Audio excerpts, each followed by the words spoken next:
Y muy contento, porque es hablar en APRESID es la oportunidad de difundir ideas nuevas que generamos en la ciencia, en la academia, pero las podemos difundir en el lugar donde se pueden aplicar, donde se pueden utilizar. Para mí eso es, quizás el premio más lindo de esto es eso, es poder transferir conocimiento directamente, porque yo sé que el productor lo toma y bueno, y va a empezar a pensar las cosas de otra manera. Bueno, hubo un montón de cosas que estuvo hablando, pero bueno, entre una de las cosas que recuerdo hablaba de algo que tiene que ver con esa conexión que hay.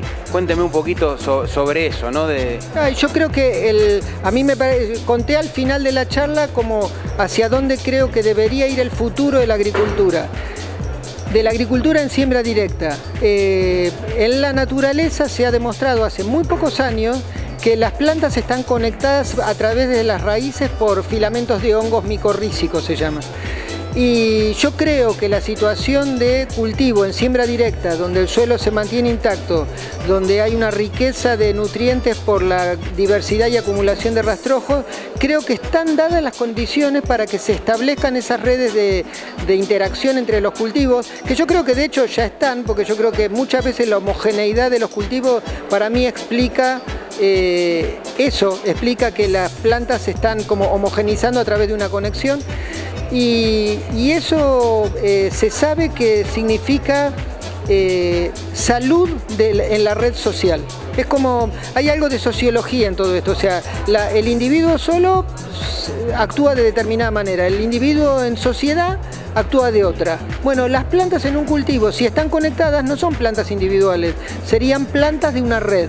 Y de esa manera, ante un ataque de un patógeno, las plantas podrían reaccionar y mandarle señales a las otras plantas para que las plantas expresen sus defensas.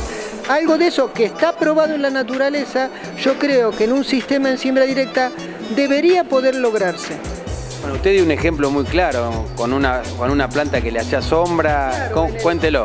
En los bosques se ha mostrado que muchas veces no se entendía como los bosques con plantas de distintas alturas, cómo las plantas que crecen en la sombra fotosintetizan. Y en realidad no es que fotosinteticen o fotosintetizan un poco porque tienen clorofilas más sensibles, sino que se alimentan de las plantas más grandes que llegan hasta el sol, que les dé la luz del sol. Entonces el alimento se pasa por debajo del suelo.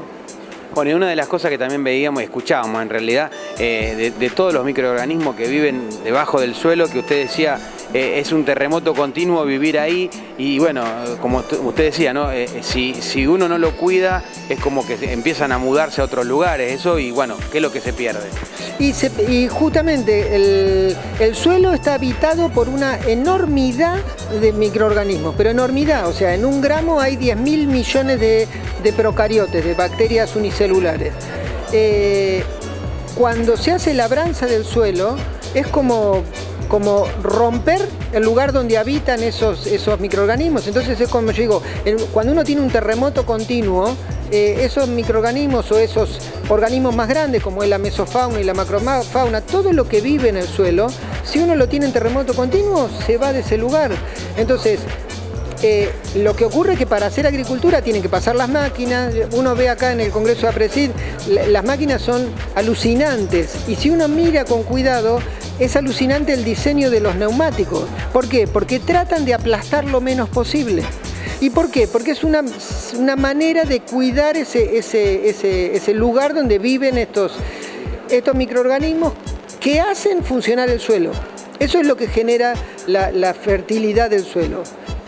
¿Por qué digo que es importante eso? Porque cuando eso se va, entonces caemos en la necesidad de fertilizar químicamente. Y eso no es que esté mal, pero ignora la biología del suelo.